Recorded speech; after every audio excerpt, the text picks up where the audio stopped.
42.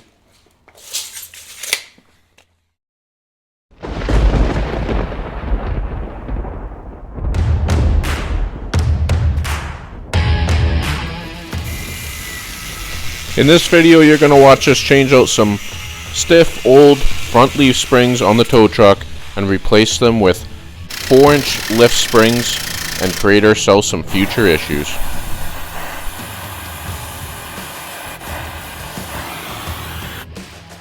The current springs we're taking out I put in years ago when I did the Dana 60 swap and the shackle reversal kit. The new springs were originally in the truck back when it had IFS suspension with a 4-inch lift.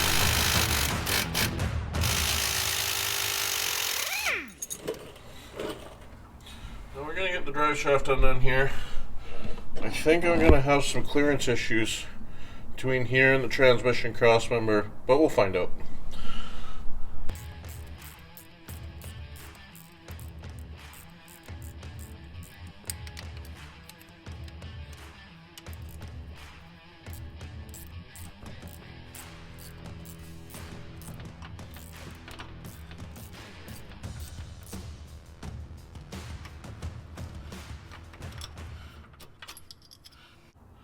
Now as we raise this thing up higher with the new leaf springs, they're about a 4-inch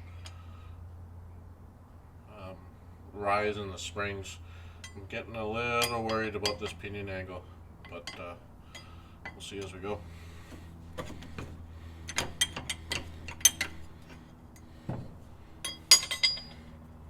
Get these caps taped up so they don't fall off.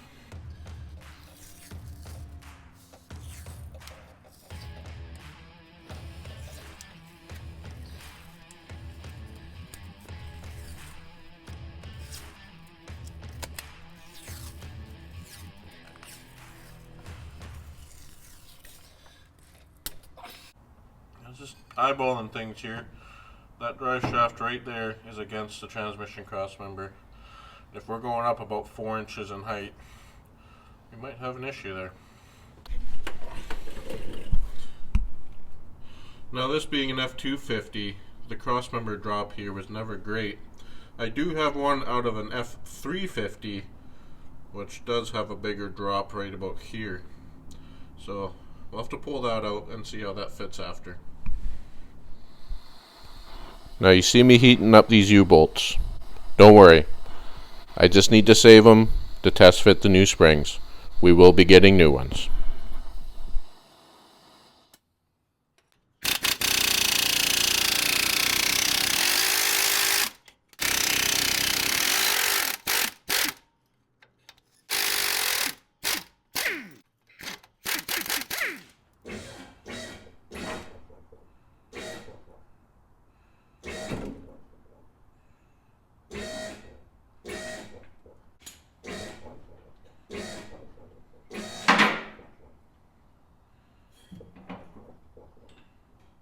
I am happy to be getting rid of these rough riding leaf springs.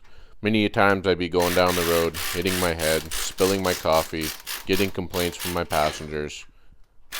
It's time for these to go.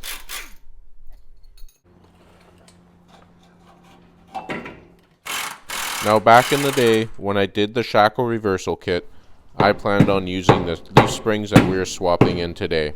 And I came across a lot of the issues that you're going to see in this video. Because I was driving the truck regularly and I needed it done quick, I just went and picked up a stock height set of leaf springs. They quickly fixed all my problems, but boy, they rode rough.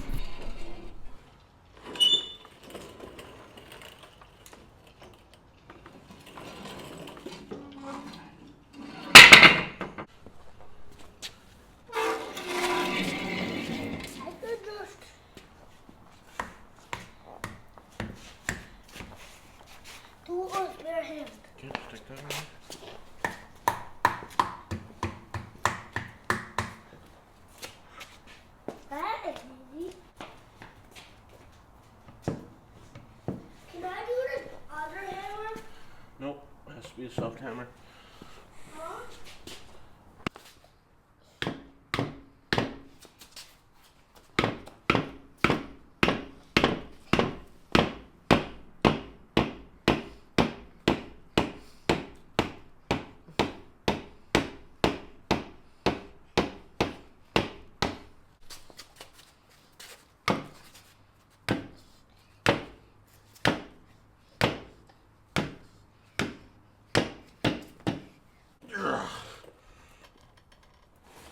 we're putting in new polyurethane spring bushings. This will help with articulation, and they're so easy, even my son can do it.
So we were able to get these springs in, but with taller springs, more spring arc, we just created some issues for ourselves. Our shocks are no longer long enough.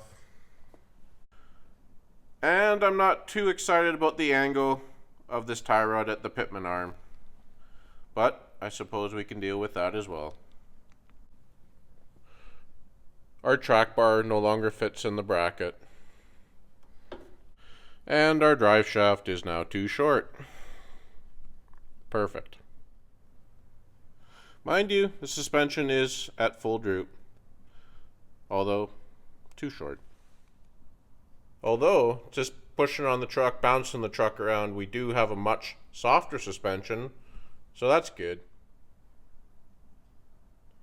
And the next time we have to work on this front end, we're probably going to be looking at creating shorter shackles and maybe moving this bolt up and over to get a better shackle angle as well. But before the end of this video,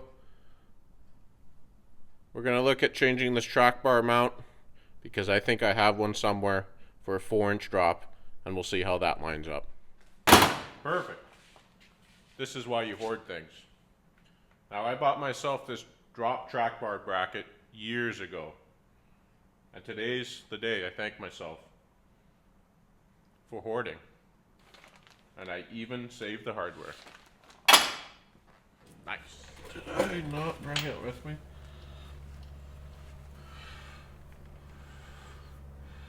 Come on.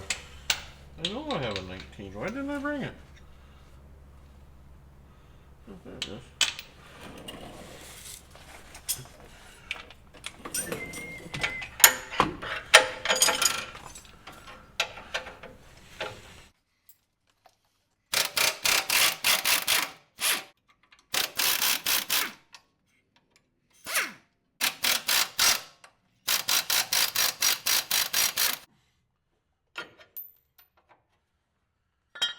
That couldn't have worked more perfect. Looks like this bolt will line up and we'll have a track bar in place again.